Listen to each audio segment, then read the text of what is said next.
በስመ አብ ወወልድ ወመንፈስ ቅዱስ አሃዱ አምላክ አሜን። ጌታችን አምላካችን መድኃኒታችን ኢየሱስ ክርስቶስ 40 መዓልትና 40 ሌሊት ከቆመ ሳያርፍ ከዘረጋ ሳያጥፍ በገዳመ ቆሮንጦስ የጾመውን ጾም ስናስብ ይህ ጾም ታላቅ ጾም፣ አብይ ጾም ተብሎ ስያሜ አግኝቷል። ቢያንስ 3 ነገሮችን ለምን አብይ ወይም ታላቅ ተባለ ለሚለው፣ አንደኛ የጾመው አብይ እግዚአብሔር ነውና መዝሙር 146 ቁጥር 5 እግዚአብሔር ኃይሉም ታላቅ ነው ለጥበቡም ቁጥር ስፍር የለውም ይላል። አብይ እግዚአብሔር ብሎ አብን፣ ኃይሉም ታላቅ ነው ብሎ ወልድን፣ ለጥበቡም ቁጥር ስፍር የለውም እያለ መንፈስ ቅዱስን እያነሳ እንደሚተረጎም አባቶቻችን ያስተምሩናል። እኛ ከሱ ጋር ስንራብ የምንራበው ከክርስቶስ ጋር፣ የምንጠግበው ደግሞ እሱን አምላካችን ኢየሱስ ክርስቶስን ነው። ይህንን አብይ ጾምን ስንጾም ለእርሱ ያለንን ፍቅራችንን ለመግለጽ ነው የምንጾመው። ለፍቅሩ ምልክት ማሳያ ነው። በእርሱ ለማመናችን መገለጫ፣ በጎ ስራ ከፍቅር የሚመጣ ነውና፣ ስለዚህ አብይ ጾምን ስንጾም እነዚህን ነገሮች ልብ እያልን ነው። ሁለተኛው አብይ ጾም የጾመው አብይ እግዚአብሔር ነው ያልነው እንዳለ ሆነ የመጀመሪያው። ሁለተኛው ደግሞ ካሳ የተካሰበት ስለሆነ የሚደንቅ በመሆኑ የእሱ የአምላካችን መራቡ፣ ያን ሁሉ ለእኛ የተቀበለውን መከራ ማሰብ ራሱ እጅግ በጣም የሚደንቅ ስለሆነ በዚህ ጉዳይ አብይ ተባለ፣ ታላቅ ተባለ።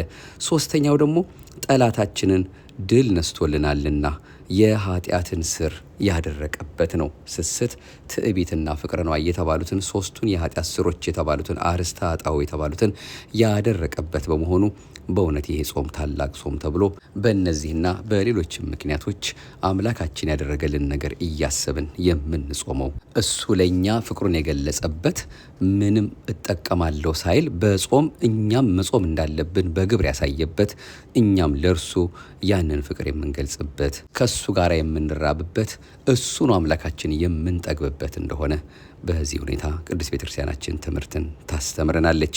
ጾም አምላክ መውረዱን መከተል ነው። ከእግዚአብሔር ልጅ መውረድ ዘወረደ ብለን እንደጀመር ነው ማለት ነው። ስትጾሙ ራሳችሁን ተቀቡ ይላል። ራሳችሁን መባሉ ልብን ነው። ልብን ከክፉ መጠበቅ፣ ከቂም ከሐሜት መጠበቅ ማለት ነው። ሌላው ደግሞ ፊታችሁን ታጠቡ ይለናል ወንጌል። ፊታችሁን ታጠቡ ሲለን ንስሐ ግቡ ማለት ነው። ራሳችሁን ተቀቡ ሲል የተቀባ እንዲያምርበት እናንተም ከልብ የሆነ ፍቅር ይኖራችሁ ማለት ነው። ቅባት የፍቅር መገለጫ ሆኖ እናንተም ከልብ የሆነ ፍቅር ኖሯችሁ ይህንን ጾም አብልጣችሁ አብዝታችሁ ጾሙ ለማለት ነው። እንግዲህ በተለያየ ሁኔታ የጾምን ነገር ስንማር እነዚህን ልብ እያልን እያስተዋልናቸው እንድንመላለስ በሚያጠይቅ ሁኔታ ቅዱስ ቤተክርስቲያናችን የምታስተምረን። እንደ ኦርቶዶክሳዊት ተዋሕዶ ቤተ ክርስቲያናችን እምነት ስርዓትና ትውፊት እርሱ አምላካችን በደግነቱ በረዳን መጠን የተለያዩ ምንጮችን እየጠቀስን የምንሰማው የምንከታተለውን ማህደረ ተዋሕዶ መንፈሳዊ የዩቱብ አገልግሎታችንን ነው ማዳመጥ የጀመርነው። ለዛሬም እሱ አምላካችን እንደፈቀደልን እንግዲህ ከጾም ጥቅም ጋር ይዘን እስካሁን ድረስ ያደረስነው እጅግ በጣም ብዙ ልንማርበት የሚያስፈልገንን ቀጣዩን ክፍል 5 ነው። አምላካችን በቸርነቱ ለዛሬም የሚነግረን የሚያስተምረንን በልባችን ጽላትም ጻፍልን ብለን ደጅ እየጠናን የምንከታተለውን ምዕራፍ ግብራችንን የምናደምጠው፣ ይህችን ዕለት በደግነቱ ብዛት ባርኮ ቀድሶ የሰጠን አምላከ ቅዱሳን ክብርና ምስጋና ለገናና ስሙ ይሁንልን። ርርተ ህሊና ርርተ ልቦና ድንግል ማርያምም የእናትነት ፍቅሯ ስላልተለየን ሁልጊዜም አብራን ስለሆነችልን ልጄ ወዳጄ የሚለው ዘወትር የሚራራው ልቦናዋ ከኛ ጋር ያልተለየው ቃል ኪዳኗ አብሮን ስላለ ስሟ የከበረ የተመሰገነ ይሁን።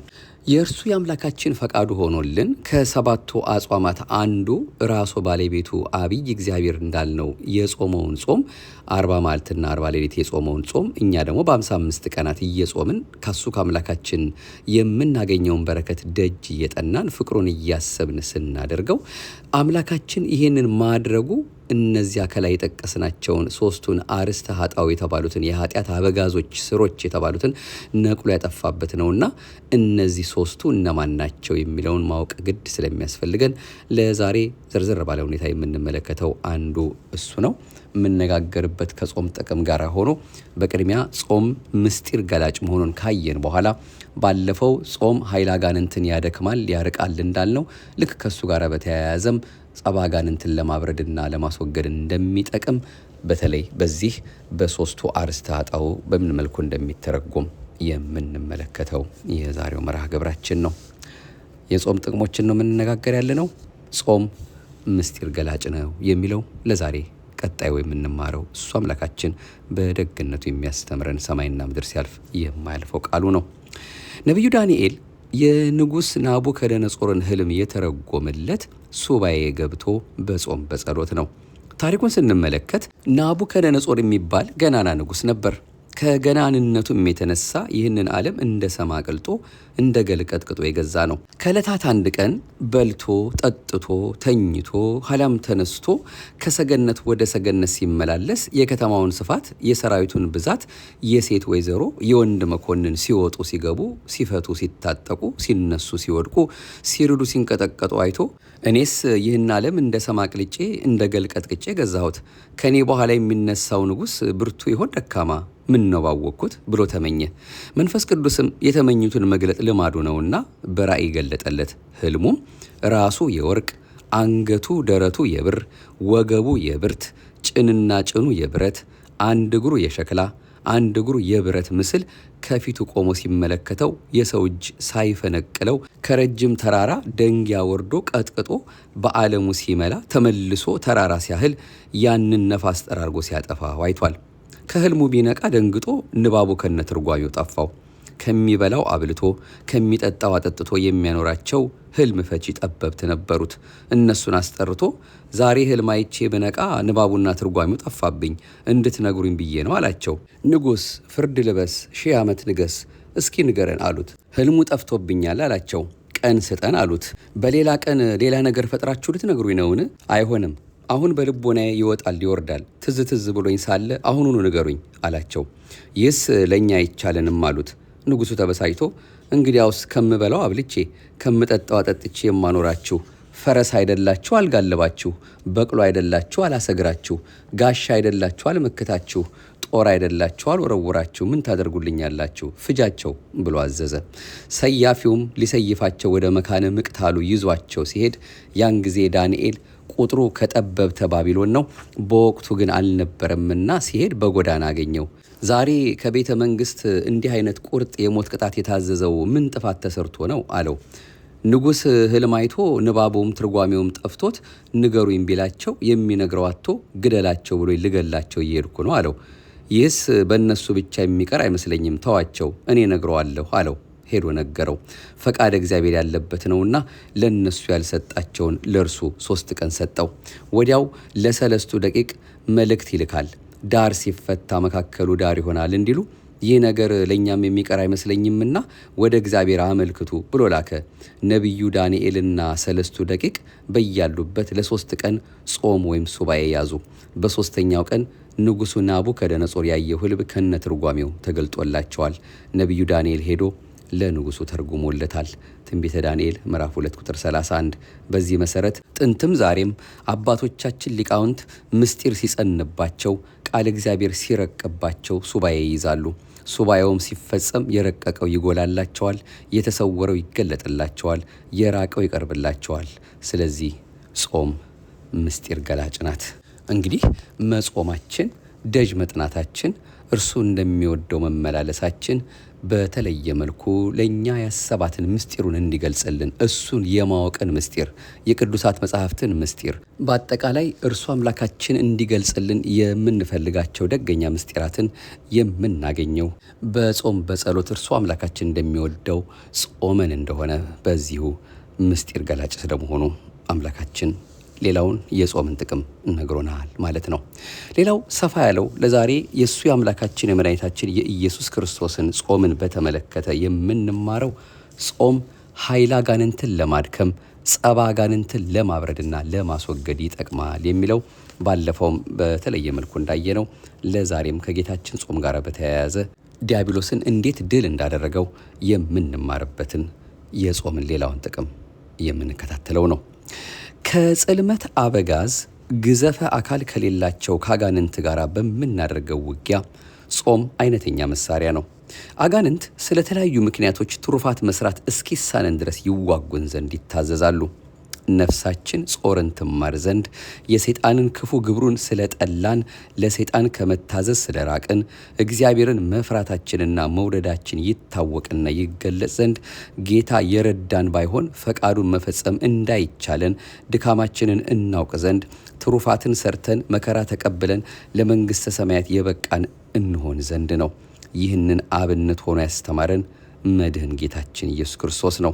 እንዴት እንደሆነም ነው እንግዲህ በስፋት የምንመለከተው። ፊልክስዩስ ተስዕሎ 96 ማር ይስሐቅ አንቀጽ 4 ምዕራፍ 6 ላይ ክብር ይግባውና ጌታም በዚህ ዓለም በዮርዳኖስ በተገለጸ ጊዜ ስራውን በጾም ጀመረ።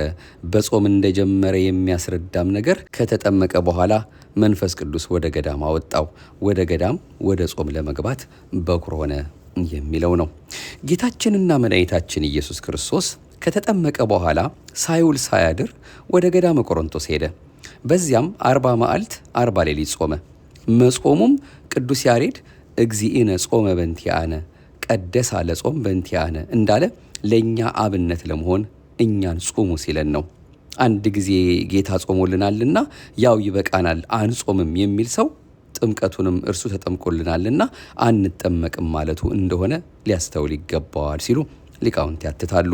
መዋለ ጾሙም ከተፈጸመ በኋላ ተራበ። መራቡም እንደኛ ረሃብ አይደለም፣ የፈቃድ ረሃብ ነው እንጂ እኛ ብንበላው ቁንጣን ብንተወው ስልት ቀጠና ይሆንብናልና የእርሱ መራብ ግን ለአጽድቆተ ትስብእት ለካሳ ነው። ጸላይ ሰናያት ዲያብሎስም ርህብኩ ወይም ተራብኩ የሚል ድምፅ ሰምቶ ፍሬ ዕፅ ሲሻ አይቶት ቀርቦ በስስት በትዕቢትና በፍቅረ ነዋይ ይፈትነዋል። ሎቱ ስብሐት ወሎቱ አኮቴት። ስስት ያልሰጡትን መፈለግ ነው። ትዕቢት አምላክ እሆናለሁ ማለት ነው። ፍቅረ ነዋይ በቃኛ ለማለት ነው። ይህንን ትርጓሜ ወንጌል በስፋት የሚነግረን ነው። ከብዙ በጥቂቱ ከሙሉ በከፊሉ ይህንኑ ለማየት እንሞክራለን። ዲያብሎስ ለፈተና ጌታን የቀረበው በመጾሙ ሳይሆን በመራቡ ነው። ይህም የጾምን ታላቅነትና ዲያብሎስን ድል የምነሳበት ኃይል መሆኑን ያስተምረናል። የጌታችን ፈተናው በምግብ ወይም በመራቡ ብቻ ሳይሆን በቦታም ጭምር ነው። በዲያብሎስ ሲፈተን ብቻውን ወደሚያገኘው ስፍራ በመውጣት ሲሆን ይህም የቀደመ ግብሩን ስለሚያውቅ ነው። ሔዋንን ሲጥላት ብቻዋን አግኝቷት ቀርቧት ነበርና። ታዲያ እሱ እግዚአብሔር ሲሆን እንደ ሩቅ ብእሲ ስለምን ተፈተነ የሚል ጥያቄ ይነሳል። መድህን ጌታ ሰውን ለማዳን መርገመ አዳም ካልነካት ምልአተ ኃጢአትም ከነትንታው ካልደረሰባት ንጽሕት እናቱ ድንግል ማርያም ስጋንና ነፍስን ነስቷል። ፍጹም ሰው ሲሆን ፍጹም አምላክ ነውና በዚያ ስሁት ክፉ ፍጡር ተገዶ ወደ ፈተና አልገባም። ተፈተነ መባሉ እንደኛ አይደለም፣ ድል ነስቶ ድል ንሱ ለማለት ለአብነት ነው እንጂ። ፈታኙም እኮ አዳምና ሔዋንን ድል በነሳበት መንገድ እባብን ማህደሮ አድርጎ አልቀረበም። ያም ስለሆነ አዳምን ለመጣል ወደ መኖሪያው ገነት ሄዷል። መድህን ጌታ ግን ድል ያደርገው ዘንድ የሰይጣን መናኸሪያ ግዛት ወደ ሆነው ቦታ ሄደ። ፈተና ሁለት ወገን ነው፣ የአፍአና የውስጥ። የአፍአ ፈተና ከአካባቢ የሚነሳ በአይን የሚታይ ነው። የውስጥ ፈተና ደግሞ ከውስጥ የሚነቃ አይምሮን ሰቅዞ የሚይዝ ሐሳብን ዘልቆ የሚገባ ስለሆነ ከባድ ነው። መድህን ጌታ የተፈተነው አፋዊውን ነው። ዲያብሎስ ጌታ በጾመበት በጸለየበት ተራራ ታይቷልና ንጹሐ ባህሪ አምላክ ነውና ኃጢአት የለበትምና በውስጥ ሊፈተን አይችልም። እኛ በሁለቱም እንፈተናለን እንደ አዳምና ሔዋን። ሔዋን በመጀመሪያ በምክረ ከይሲ ተታላ በማየት በአፍአ ተፈተነች። ከዚያም ሰይጣን ሐሳቧን ዘልቆ ገባ። መሞትን አትሞቱም፣ እንደ እግዚአብሔር ክፉና በጎ ለይታችሁ እንዳታውቁ ተመቀኛችሁ እንጂ በማለት በውሸት ቀባጠረ። በዚህ ጊዜ ሔዋን ሳተች፣ በውስጣዊ ፈተናም ወደቀች። አዳምም ተከተላት፣ ጾምን በመሻር ሳቱ። መድህን ጌታ 40 መዓልትና 40 ሌሊት ከጾመ በኋላ ጌታችን ዲያብሎስን ፊት ለፊት ተገናኝተው አሸንፈው ድል ነሳው።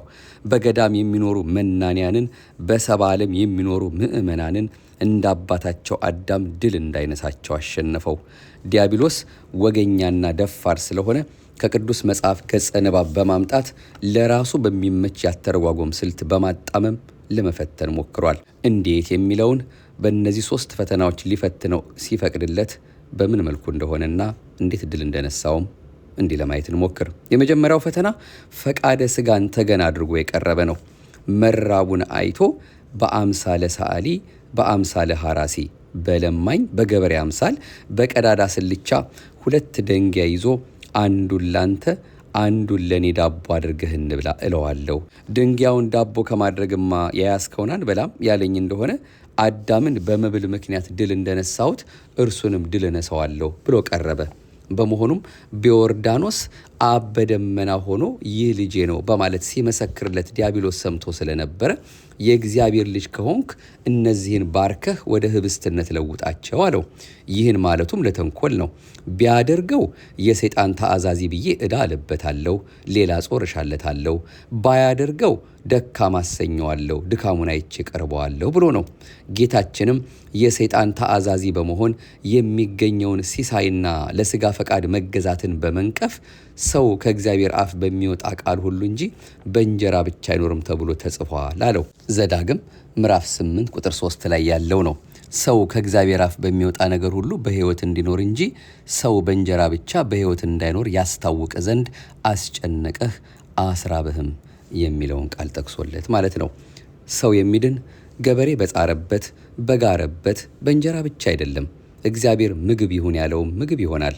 እስራኤል በሲና በረሃ መና እየወረደላቸው ተመግበዋል። ሰው የሚድን በአቂ በሕግ በትምህርትም ነው። የሰው ባህሪ 2 ነው። ባህሪ እንስሳዊና ባህሪ መላእካዊ። ባህሪ እንስሳዊ ምግብ ሲያጣ እንዲጎዳ፣ ባህሪ መላእካዊውም ትምህርት ወይም ቃለ እግዚአብሔር ሲያጣ ይጎዳል። አንድም ወልደ እግዚአብሔር ከሆንክ ይህን እንደ ደንጊያ ፈዞ ያለው ሰውነትህን ህብስተ ሕይወት ህብስተ መድኃኒት ይሁን ብለህ እዘዝ ሲያሰኘው ነው። ጌታችንም ሰው የሚድን በሩቅ ብእሲ ሥጋ ሳይሆን አካላዊ ቃል በተዋህደው ሥጋ ነው ተብሎ ተጽፏል አለው። በመሆኑም በስስት ሲፈትነው በትዕግስት አሸነፈው። በመብል ምክንያት ድል እነሳዋለሁ ብሎ ቢፈታተነው በትህርምት ድል ነሳው። በትህርምት ድል መንሳቱም በትህርምት ሆናችሁ ድል ንሱት ሲለን ነው። ለቸርነቱ ምክንያት የሚሆን ጥቂት ሥራ ሳንሰራ የእርሱ ድል መንሳት ብቻ የሚበቃን ቢሆን ኖሮ እኔ ድል ነስቻለሁና ድል ንሱ ባላለንም ነበር። ዮሐንስ ምዕራፍ 16 ቁጥር 32 ቀዳማዊ አዳምን በመብል ድል ያደረገውን ሰይጣንን ዳግማዊ አዳም የተባለ ልዑል ክርስቶስ በጾም ድል አደረገው። አንባቢ ያስተውል። ቅዱስ ዮሐንስ ቅሊማቆስ ሆድን አዋኪዋ እመቤት ይብሏታል። በእርሷ ተፈትኖ የሚወድቅ ሰው ብዙ ነውና ይህን አለ። ከላይ ከተናገርነው አንዲት ነገር ለማከል ያህል እነዚህ ድንጋዮች እንጀራ እንዲሆኑ በል ብሎ ዲያብሎስ ለጌታችን አቅርቦ የነበረው አንዱ ፈተና ነበረ። ዲያብሎስ ይህን ያለው የዮሴፍን ታሪክ አምጥቶ ነው። ኦሪት ዘፍጥረት ምዕራፍ 37 ቁጥር 12 ጀምሮ ያለ ታሪክ። በሴኬም የዮሴፍ ወንድሞች የአባታቸውን በጎች ይጠብቁ ነበርና አባቱ ዮሴፍን ማለትም አባቱ ያዕቆብ ማለት ነው ዮሴፍን ወደ እነርሱ እልክ ዘንድ ና አለው። ስንቅ አስይዞ ቢልከው የእርሱ ስንቅ መንገድ ላይ አልቆበት ረሃብ ቢጸናበት ምርር ብሎ ያለቅሳል። በዚህን ወቅት የእግዚአብሔር መልአክ ለዮሴፍ ተገልጦለት የአባትህን አምላክ ድንጋዩን ዳቦ አድርግልኝ ብትለው ያደርግልሃል ብሎት እርሱን ተወግቧል። ዲያብሎስም ይህን ታሪክ ይዞ ነው የተናገረው። በወንጌል ትርጓሜ ላይ እንደምናነበው ማለት ነው። እንግዲህ እነሱን ያጣቸው ያሉበትን አጥቶ ሲባክን ወዲያ ወዲህ ሲፈልግ የእሱ ስንቅ ቢያልቅበት ነው እንግዲህ ይህንን ድንጋዩን ዳቦ አድርጎ አምላካችን እንዳበላው የሚያሳስብ ታሪክ ስላለ ይህንን ወስዶ ነው ድንጋዩን ዳቦ ከማድረግ የያዝከውን አንበላም ያለኝ እንደሆነ አዳም አባቱን ድል እንደነሳሁት እሱንም በመብል ምክንያት ድል እነሳዋለሁ ብሎ ይህን ታሪክ ይዞ መጥቶ የነበረው። ስለዚህ የመጀመሪያው ፈተና ስስት ነበረ። ስስትን አምላካችን በትዕግስት በትህርምት እንዴት እንዳሸነፈው በዚህ መልኩ አየን። ከዚህ በኋላ በትዕቢት ሊፈትነው አሰበ። ሁለተኛው ፈተና ምግብ ሕይወት ሰጪ ነው፣ ለረሃብ መድኃኒቱ ምግብ ነው በማለት በቅዱስ ሥጋው ፈትኖ ድል ማድረግ ቢሳነው በቅድስት ነፍሱ በኩል ሊያጠቃው ሽቶ ቀስቱን ሰደረ። ይሄኛው ከመጀመሪያው የሚከብድ ፈተና ነው። ፈቃደ ሥጋን በትህርምት ማሸነፍን ተከትሎ ነፍስ ትከብራለችና በዚህ ጊዜ ዲያብሎስ ከዚያ ከፍታ በማውረድ ለመጣል የማታለያ ወጥመድን ያዘጋጃል። የመጀመሪያው ፈተና ሥጋን መመገብና የሚያስፈልገውን በመስጠት ላይ ያረፈ ነው። ይሄኛው ግን የነፍስን ልዕልናዋን አጉልቶ ያሳየ ነበር። ጌታችንና አምላካችን መድኃኒታችን ኢየሱስ ክርስቶስም ፈቃዱን አውቆ ወደ ኢየሩሳሌም ሄደለት። ካህናትን ድል ነስቼበት በማላውቅ በገዳም ቢሆን ነው እንጂ ካህናትን ድል በምነሳበት በቤተ መቅደስ ቢሆን መች ድል ይነሳኝ ነበር ብሏልና ሐሳቡን አውቆ ወደ መቅደስ ጫፍ ወጣለት። በዚያም ቀድመን እንዳየነው በመጀመሪያው ፈተና በለማኝ በገበሬ አምሳል በቀዳዳ ስልቻ 2 ደንጊያ ይዞ አንዱን ላንተ አንዱን ለኔ ዳቦ አድርገህ እንብላለዋለሁ ብሎ እንደቀረበ አሁን ደግሞ ቤተ መቅደስ በሊቀ ካህናት አምሳል አምሞ ጠምጥሞ መነሳነስ ይዞ ይታየዋል። በእውነት የእግዚአብሔር ልጅ ከሆንክ ከዚህ ዘለህ ወደ ታች ውረድ አለው። ይህን ማድረጉም ወርዶ ቢሰበር አርፈዋለሁ፣ ባይሰበር ምታት አሰኘዋለሁ፣ ቢያደርገው ሌላ ጾር እሻለታለሁ፣ የሰይጣን ተአዛዚ ብዬ ዕዳ እልበታለሁ፣ ባያደርገው ደካማ አሰኘዋለሁ፣ ድካሙን አይቼ ቀርበዋለሁ ብሎ ነው። አያይዞም ከመጽሐፍ ደግሞ ይጠቅሳል። በመንገድ ሁሉ ይጠብቁ ዘንድ መላእክትን ስላንተ እንዲያዛቸው ተጽፏል፣ እግርህ እንዳይሰናከልም በእጃቸው ያነሱሃል ተብሏል አለው። መዝሙር 90 ቁጥር 11ን ጠቅሶ ማለት ነው። ጌታችንም መለሰለት፣ ፈጣሪህን እግዚአብሔርን አትፈታተነው የሚል ጽሑፍ አለ በማለት አሳፈረው። ይህም ኦሪት ዘዳግም ምዕራፍ 6 ቁጥር 16 ላይ ያለ ነው። በማሳህ እንደፈተናችሁት አምላካችሁ እግዚአብሔርን አትፈታተኑት። ይህን እንደ ጊዜ ገድሉ አምላካችን ጠቀሰው። በሰይጣን ምክር ተሰውሮ ያለውን ተንኮል አጋለጠበት። በትዕቢት ቢመጣበት በትህትና ድል ነሳው። ሁለተኛው እንግዲህ ትዕቢት ሲሆን፣ ይህም በትህትና በዚህ መልኩ አምላካችን ድል እንደነሳው የምንሰማበት አምላካችን ለኛ ያስተማረበት የጾም ጥቅም ነው። እግዚአብሔር አምላካችንን መፈታተን እንደማይገባም በኦሪት ዘኍልቍ ምዕራፍ 13 እና 14 እስራኤል በገዳም ሳሉ ሙሴ ከ12ቱ ነገድ አውጣቶ ኢያሱና ካሌብን ምድረ ርስትን ሰልላችሁ ኑ ብሎ በሰደዳቸው ጊዜ የቀረበው ታሪክም የሚነግረን የሚያስረዳን ነገር እንዳለም ልብ ይሏል። ሶስተኛው ፈተና ፍቅረ ነዋይ የሆነው ደግሞ እንዴት ነው ለሚለው ከዚህ በኋላ መቼስ የመጀመሪያውን ገበሬ መስሎ፣ ሁለተኛውን ካህን መስሎ፣ ሶስተኛው ደግሞ ወደ ረጅም ተራራውንም አምላካችንን አወጣው ወሰደው የሚለውን እንመጣበታለን። ነገስታትን ድል በማልነሳበት በቤተ መቅደስ ቢሆን ድል ነሳኝ እንጂ ነገስታትን ድል በምነሳበት በተራራ ቢሆን መች ድል ይነሳኝ ነበር ብሏልና ፈቃዱን አውቆ ሄደለት። በዚህ ፈተና ሰይጣን ተስፋ መቁረጡ ይታወቃል። በስጋና በነፍስ በኩል ለመጣል ያመጣው የቀደመ ማታለያ ተንኮል አልጠቀመውም። መሸነፉን ስለተገነዘበ በክርስቶስ የባህሪ አምላክነት ላይ ትኩረት ያደረገ ፈተና አመጣ። በዚህም የሐሰት አባት አታላይ መስተጻርር መሆኑ ታወቀበት። ይኸውም ሊታወቅ ጠጠሩን ወርቅ ብር፣ ቅጠሉን ግምጃ አስመስሎ እንስሳትን አራዊትን ፈረስ በቅሎ ሰራዊት አስመስሎ አሳየው። እሱስ ያይለታል ቢሉ ስለመሰለው ነው እንጂ ጌታስ አያይለትም። ድል መንሳቱ በምን ይታወቃል ቢሉ ባለመጽነኑ። ብትሰግድልኝ እጅ ብትነሳኝ ይህን ሁሉ ሰጠሃለሁ አለው። ይህን ያለው የሚሰጠው አንዳች ነገር ያለው ስለሆነ አይደለም፣ ዋሾ አታላይ አማላይ በመሆኑ ነው እንጂ። ከዚህ በኋላ ከኋላዬ ወግድ አለው። ለፈጣሪህ ለእግዚአብሔር ትሰግድ ዘንድ እርሱንም ብቻ ታመልክ ዘንድ ተጽፏል አለው። ዘዳግም ምዕራፍ 6 ቁጥር 13 ራስ አይቶ የሚመጣ ጠላት ክፉ ነውና ጽኑ ባላጋራዬ ሲል ነው። አንድም ከኔ በኋላ ከሚነሱ ከምዕመናን ወግድላቸው ሲለው ነው። እንዲህ ባለው ጊዜም እንደ ጢስ ተኖ እንደ ትቢያ በኖ ጠፍቷል። ታዲያ ለምን እስካሁን ድረስ ሂድ አላለውም ቢባል በቅድስት ቤተክርስቲያናችን አንደምታ ብዙ ትርጓሜዎች አሉት። እንደ ሁለቱን ለመጥቀስ ያህል አብነት ለመሆን በሶስተኛው ድል ንሱ ለማለት ነው። ሁለተኛው ሌላው ትርጓሜ ደግሞ ከዚህ ጋር በተያያዘ ለምንድን ነው እስካሁን ሂድ ያላለው ቢባል ንጉሥ በመንግስቱ ጎልማሳ በሚስቱ እንዲቀና ጌታችንም ለአምልኮቱ ቀናይ ነውና። በዘጸአት ምዕራፍ 20 ቁጥር 6 ላይ እንደተነገረው የአባቶችን ኃጢአት በልጆች ላይ የማመጣ ለሚወዱኝ ትእዛዜንም ለሚጠብቁ እስከ ሺህ ትውልድ ድረስ ምሕረትን የማደርግ እኔ እግዚአብሔር አምላክህ ቀናተኛ አምላክ ነኝና ስለሚል ነው።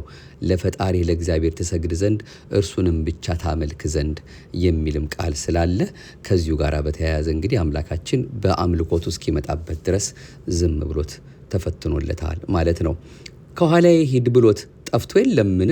ለማን ይናገረዋል? ለማን ይጠቅሰዋል ቢሉ ሰይጣንና ውሻ ምልልስ ወዳጅ ነውና ተመልሶ ይሰማዋል። አንድም እንደ አምላክነቱ አጽንቶት ሰምቶ ይሄዳል፣ አንድም ካለበት ሆኖ እንዲሰማው አድርጎታል። ታዲያ ያን ጊዜ ዲያብሎስ ተወው ይላል የማቴዎስ ወንጌል የጌታችንን ጾም የሚናገረው ምዕራፍ 4። የተወው እስከ ጊዜው ነው ዲያብሎስ ማለት ነው። ማለትም አሁን ፈተናውን ሁሉ አምጥቶት የነበረውን ፈተና ሁሉ ከጨረሰ በኋላ ነው እስከ ጊዜው ከእርሱ ተለየ ለማለት ነው። ለምን ቢሉ በኋላ በዕለተ አርብ በአይሁድ ስግው ሆኖ እስኪያሰቅለው ድረስ አይደርስበትም፣ አይመለስበትም። ዲያብሎስ የተደላደለና በዘመኑ ባለው አነጋገር ዘና ፈታ ያለ ሕይወት መኖርን አጥብቀን እንድንመኝ ከተቻለም እንድንኖር ለኃጢአትም ግድ እንዳይኖረን ንስሐ እንዳንገባ፣ እንዳንጸጸት፣ እንዳንጠነቀቅ ይፈልጋል። ለእርሱ በመገዛት ክብርና ዝና የምናገኝ መሆናችንን በማባበል በውሸት ሊያሳምነን ይወዳል። መድህን ጌታ ግን ይህን አይነት መቀበጣጠሩን ጨርሶ ዘጋበት፣ ወግድ አለው። ሶስተኛው ፈተና እንግዲህ በፍቅረ ነዋይ ቢመጣበት በጸሊአ ነዋይ ፍቅረ ነዋይን በመጥላት ድል እንዳደረገው የምንሰማው ነው። በዚህ አይነት ጌታችንና አምላካችን መድኃኒታችን ኢየሱስ ክርስቶስ ባርኮና ቀድሶ በሰጠን ጾም ዲያብሎስን ከነሰራዊቱ ድል እናደርገዋለን። ጾም የሰው ልጅ የሚፈተንባቸው አርስተ ኃጣው ወይም የኃጢአት ራሶች የተባሉትን ስስትን፣ ትዕቢትንና ፍቅረ ነዋይን ድል የሚያደርግበት አይነተኛ መሳሪያ ነው። ጌታም እነዚህን መርጦ የተፈተነበት ለአርአያ ነው። ጌታችን ዲያብሎስን ድል የነሳው ለአዳምና ለሔዋን ብቻ ሳይሆን ለሁሉም የሰው ዘር ነው። የመነኮሳት ጾራቸው ስስት ነው። በትህርምት ነዋሮች ናቸውና ወይም የሚኖሩ ናቸውና በቦታቸው በገዳም በስስት ቢመጣበት በትዕግስት ድል ነስቶላቸዋል። የካህናት ጾራቸው ትዕቢት ነው። አእምሯችን ረቂቅ ማዕረጋችን ምጡቅ እያሉ ይታበያሉና ስለሆነም በቦታቸው በቤተ መቅደስ በትዕቢት ቢመጣበት በትህትና ድል ነስቶላቸዋል። የነገስታት ጾራቸው ፍቅረ ነዋይ ነው። የጥንት ነገስታት ቤታቸውን ከፍ ያለ ቦታ ሰርተው ያለፈ ያገደመውን እያዩ ገንዘብ ይሰበስባሉ። በተራራ በፍቅረ ነዋይ ቢመጣባቸው በጸሊአ ነዋይ ወይም ፍቅረ ነዋይን በመጥላት ድል ነስቶላቸዋል። በመዋለ ትምህርቱም ካልጾሙና ካልጸለዩ ሰይጣንን ድል ማድረግ እንደማይቻልም መድህን ጌታ አስተምሮናል። አንድ ልጁ የታመመበት ሰው ሐዋርያት ልጁን እንዲያደኑለት ጠይቋቸው ሊያደኑለት አልተቻላቸውም። ያም ሰው ጌታን መምህር ሆይ ዲዳ መንፈስ ያደረበት ልጄን ወደ አንተ አምጥቻለሁ። በያዘውም ስፍራ ሁሉ ይጥለዋል፣ አረፋም ይደፍቃል፣ ጥርሱንም ያፋጫል ይደርቃልም። እንዲያወጡለትም ለደቀ መዛሙርት ነገርኳቸው አልቻሉምም አለው። በዚህን ጊዜ ጌታችን ደቀ መዛሙርቱን ስለ እምነታቸው መጉደል ከገሰጻቸው በኋላ ወደ እኔ አምጡት አላቸው። ወደ እርሱም ባመጡት ጊዜ ያ መንፈስ ወዲያው አንፈራገጠው። እርኩሱን መንፈስ ከገሰጸ በኋላ አንተ ዲዳ ደንቆሮም መንፈስ እኔ ያዝሃለሁ፣ ከእርሱ ውጣ፣ እንግዲህም አትግባበት በማለት ተረፈ ደዌ እንዳይኖርበት ሙሉ ጤንነትን ሰጠው።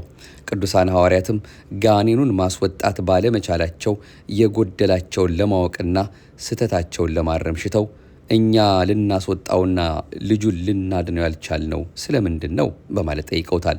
እርሱም ይህ አይነቱ አብሮ አደግ ጋኔን በጾምና በጸሎት ካልሆነ በቀር አይወጣም አላቸው። ማርቆስ ምዕራፍ 9 ማቴዎስ ምዕራፍ 17። እንግዲያውስ ጾምን በስርዓት ወስኖ በሃይማኖት መጾም ለክርስቲያኖች ዲያብሎስን ድል የሚነሱበት አብይ ኃይል ነው። በሌላ ነገር ማሸነፍ ያልተቻለንን ጥንተ ጠላት በጾምና በጸሎት ኃይል የማሸነፍን ነገር ስንመለከት የጾምን ረቂቅ ኃይልና ጉልህ ጠቀሜታ እንረዳለን። እዚህ ላይ ትኩረት የሚያሻው ጉዳይ አለ። ይኸውም ጥርጥር የሌለበት ሃይማኖት ወይም እምነት አስፈላጊ መሆኑ ነው። ምክንያቱም በሃይማኖት ሁሉ ይቻላልና ማቴዎስ 17:20፣ ማርቆስ 9:23። ጾምም እንዲህ አይነት ኃይል የሚኖረው በአግባቡ ሲጾሙት ነው። በአጠቃላይ ስጋን ተጠግቶ ከጽድቅ መንገድ ለማስወጣት የሚታገል ርኩስ መንፈስን ለማራቅ ጾም ያስፈልጋል። ጾም አጋንንትን ለማራቅ የተፈተነ መድኃኒት ነው። አጋንንት በሕይወታችን እንዳይሰለጥኑብን ሰውነታችንንም የእነርሱ መፈንጫ መራገጫ እንዳያደርጉት መንፈሳዊ ኃይል አለውና ጾም ጋሻና አጥር ነው። ማር ይስሐቅ ክፉ ባለጋራ ሰይጣን ከሰው አንዱን ጾም ሲጾም ያየው እንደሆነ ይፈራል። ክብር ይግባውና ጌታችን በቆሮንቶስ ገዳም ያሳፈረውን ማፈሩን የነሳውን ድል መነሳቱን ያስበዋል። ሊቀ ካህናት ከሚሆን ከጌታ በተሰጠን በጾም ኃይሉ ትደክማለች። ከዚህ ከጾም የሚጸና ምን ጋሻ አለ? ይኸውም ክብር ይግባውና ክርስቶስን ለማገልገል መራብ ነው ብሏል። በማስከተልም ሰው ስለ ጾመ አጋንንት በተዋጉት ጊዜ ጸንቶ ይዋጋል እንጂ ድል ይነሱኛል፣ ድል እሆናለሁ አይልም። አለ። አንድ አብይ ቁም ነገር እናስከትልና የዛሬውን መርሃ ግብራችን ጠቅለል ለማድረግ እንሞክር። በማቴዎስ ወንጌል ምዕራፍ 4 ከቁጥር 1 እስከ 11 ባለው ታሪክ ከዚያ ወዲያ ከዲያብሎስ ይፈተን ዘንድ መንፈስ ወደ ምድረ በዳ ወሰደው፣ 40 ቀንና 40 ሌሊት ከጦመ በኋላ ተራበ ይላል። ይኸው ታሪክ ማርቆስ ወንጌል ምዕራፍ 1 ቁጥር 12፣ የሉቃስ ወንጌል ምዕራፍ 4 ቁጥር 1 ላይም አለ። ከዚያ ወዲያ ከዲያብሎስ ይፈተን ዘንድ መንፈስ ወደ ምድረ በዳ ወሰደው ሲል አንድም ከተጠመቀ በኋላ ማለት ነው። ማቴዎስ ወንጌል ምዕራፍ 3 ከቁጥር 13 ጀምሮ እስከ መጨረሻው ስንመለከት ጌታችን የተጠመቀበትን ሁኔታ እናያለን። ያ ከሆነ በኋላ ወዲያው ማለት ነው እንግዲህ ከዛ ወዲያ አምላካችን ከዲያብሎስ ይፈተን ዘንድ ወደ ገዳመ ቆሮንቶስ እንደሄደ ነው። አምላካችን መንፈስ ወደ ምድረ በዳ ወሰደው ተብሎ ለሱ ሲነገርለት መንፈስ ቅዱስ መልቶበት ማለትም የባህሪ ልጅነቱን ከመንፈስ ቅዱስ አስመስክሮ መንፈስ ፈቃዱ ወደ ገዳም አወጣው ተብሎ ነው የሚተረጎመው በሉቃስ ወንጌል ትርጓሜ እንጂ ዲያብሎስ እሱን ና እንደዚህ ላድርግህ ና ወደዚህ ልውሰድህ ብሎ ያዘዋል ይናዘዘዋል ማለት አይደለም። ፈቃዱ አነሳስቶ ወደ ገዳም ወሰደው ማለት ነው። ወሰደው ሲባል የጌታችን መራቡ መጠማቱ ወይን ሁሉ መከራ መቀበሉ በራሱ ፈቃድ በአባቱ ፈቃድ በመንፈስ ቅዱስ ፈቃድ ነውና ራሱ አምላካችን የራሱ ፈቃድ ዲያብሎስ የሚፈልገውን ነገር አውቆለት ፈቃዱ አነሳስቶት ወደ ገዳም ወሰደው ተብሎ ነው የሚተረጎመው። አንድም መንፈስ ወደ ምድረ በዳ ወሰደው ሲባል መንፈስ ቅዱስ የሚል አብነት ይገኛልና ሰማዕታትን አነሳስቶ ለደም ጻድቃንን አነሳስቶ ወደ ገዳም እንዲወስድ ወሰደው ማለት አይደለም። ፈቃዳቸው የአብ የራሱ የወልድ የመንፈስ ቅዱስ አንድ መሆኑን ለመናገር ነው እንጂ በፈቃድ በስምረት አንድ ናቸውና። ተጠምቆ ሳይውል ሳያድር ዕለቱን ወደ ገዳም ሄዷል። እናንተም ተጠምቃችሁ አትዋሉ አትደሩ፣ ዕለቱን ወደ ገዳም ሂዱ ለማለት አብነት ለመሆን ነው ይህን ያደረገው። አዳም ከዚህ ዓለም አፋ ወይም ውጪ በምትሆን በገነት ድል ተነስቶ ነበርና እርሱም አምላካችን ከዚህ ዓለም አፋ በምትሆን በገዳም በሦስቱ አርእስተ ኃጣውእ ተፈትኖ ድል ለመንሳት ነው። አንድም በገዳም ጾር ይቀላል ለወጣንያን አብነት ለመሆን፣ አንድም በገዳም ጾር ይጸናል ለፍጹማን አብነት ለመሆን ነው። ከዲያብሎስ ይፈተን ዘንድ ይላል። እፈተናለሁ ብሎ ሄዶ ቢሆን ዕዳ በሆነበት ነበር። ከሄደ ዘንድ ጾሩን እየለቀመ ይሰብርበታል እንጂ ማለትም በስስት ቢመጣበት በትዕግስት፣ በትዕቢት ቢመጣበት በትህትና፣ በፍቅረ ነዋይ ቢመጣበት በጸሊአ ነዋይ ወይም ፍቅረ ነዋይን በመጥላት እንዲህ እንዳደረገው ወይም እንዳሸነፈው እንደረታው የምናይበት ነው። ጾሙን እማርበታለሁ ብሎ ጌታችን አላደረገውም። መከራውንም ሽቶ አላመጣውም። መከራውንም አነሳስቶ አላመጣውም። መዋጋቱም በሰውነቱ ነው። ድል መንሳቱም በሰውነቱ ነው እንጂ በአምላክነቱ አይደለም። በአምላክነቱማ ቢሆን ድል ቢነሳው ባልተደነቀም ነበርና። እንግዲህ በሦስቱም ፈተና ውስጥ ዲያብሎስ ጌታችንን ሲፈትነው ወሰደው መባሉ አምላካችን ራሱ የዲያብሎስን ፈቃዱን አውቆለት መሄዱን ለማጠየቅ ነው እንጂ ክብር ይግባውና የሁላችን ጌታ ቸሩ መድኃኔዓለም ዲያብሎስን በመስቀሉ ጠርቆ ያስወገደልን እሱ ለእሱ ተአዛዥ ሆኖ እንዳልሆነ ቅድስት ቤተክርስቲያናችን በትርጓሜዋ በስፋት የምትነግረን አንድም እያለች እያመሰጠረች የምታስተምረን ትምህርት መሆኑን ከልባችን እንዳይጠፋ ለማሳሰብ ለመጠቆም ያህል ነው። ከዚህ በኋላ ኃጢአት ከስሩ እንደተነቀለ ዛፍ ሆናለች። ከስሩ የተነቀለ ዛፍ እንዳይለመልም እንዳያብብ እንዳያፈራ ኃጢአትን በፍዳ የማታስይዝ ሆናለች። ዛሬ ታዲያ በዚሁ በኃጢአት የተያዙ አሉሳ ቢሉ እኒህማ አዋጅ አፍራሾች ናቸው ብሎ አንድ ምሳሌ አንደምታ ትርጓሜያችን ያመጣል። ምሳሌውም ንጉሥ ዘምቶ ድል አድርጎ ሲመለስ ከመንገድ የወጣ ወታደር ብሎ አዋጅ ይናገራል። ታዲያ በዚህ መሃል እሱ ድል አድርጎ ከተመለሰ በኋላ በደለኛ ወታደር ገንዘብ ሲዘርፍ ከመንደር ገብቶ ቢሞት ንጉሥ ድል አልነሳም ይባላልን? እኒህ አዋጅ አፍራሾች ናቸው። በኋላም መጨረሻው ቁጥር ላይ ቁጥር 11 ላይ ከዚህ ከጾሙ ጋር በተያያዘው ማቴዎስ ወንጌል ምዕራፍ 4 ቁጥር 11 ላይ መላእክት ቀርበው ያገለግሉት ነበር ይላል። አምላካችን ዲያብሎስን ድል ካደረገው በኋላ 40 ቀን በትህርምት ኖሯልና መላእክት ህብስት ሰማያዊ ጽዋ ሰማያዊ ይዘው መጡ ለማለት ነው። አንድም ድል ነስቷልና ለከ ኃይል ለከ ጽን እያሉ እያመሰገኑ ቀረቡ። ጌታችን ድል ከነሳ በኋላ መምጣታቸው ስለምን ነው ቢሉ ለምንድን ነው በፈተና ጊዜ ያልመጡት ቢባል አንድም አስቀድሞ መጥተው ቢሆን መላእክትን ይዞ ድል ነሳኝ እንጂ ብቻውንማ ቢሆን መች ድል ይነሳኝ ነበር ብሎ ዲያብሎስ ሌላ ምክንያት ያመጣ ነበርና፣ አንድም እናንተም ድል ብትነሱ መላእክት ይገለጹላችኋል፣ ያገለግሏችኋል ለማለት ነው። ለዚህም የቀረበ አንድ ምሳሌ አለ። አንድ ባህታዊ ሰይጣን መጥቶበት ንጉሥ ይጠራሃል አለው።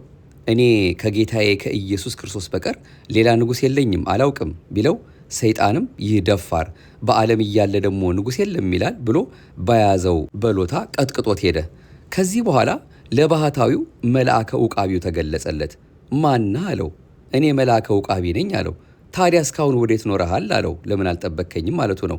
መልአኩም አሁንም ድል ብትነሳ ነው እንጂ ድል ባትነሳ ኖሮ አልገለጽልህም ነበር ብሎታል ይለናል መጽሐፋችን። በእውነት እግዚአብሔር አምላካችን በዚህ መልኩ እችን ኦርቶዶክሳዊት ተዋሕዶ ቤተክርስቲያናችን የሰጠን እጅግ ግሩም በሆነ ሁኔታ እንደውም አሳጥረን ነው እንጂ በጣም በብዙ የሚብራራ ትምህርት ያለበትን ይህንን አምላካችን ያደረገልን ውለታውን የምናስብበትን እኛም በእነዚህ ፈተናዎች መፈተናችን በተለያየ መልኩ ግድ ነውና ብዙዎችም የሚፈተኑበት ነውና የኃጢአትም ስሮች የተባሉ ናቸውና እንዴት ድል መንሳት እንደሚገባን እሱ አምላካችን አርያ አብነት ሆኖ በለበሰው ሥጋ ባደረገው ነገር ሁሉ ትምህርት እንዲሆነን ተነግሮናል፣ ሰምተናልና ይህን የምንፈጽምበትን በልባችንም አምላካችን በቸርነቱ አሳድሮልን በዚህ ሕይወት ተመላልሰን ፍቅሩን እያሰብን ፈተናዎቻችን ሁሉ እሱ ያውቃቸዋልና ድል የምነሳበት አቅሙንም ትዕግስቱንም እምነቱንም ከሁሉ በላይ እንዲያበዛልን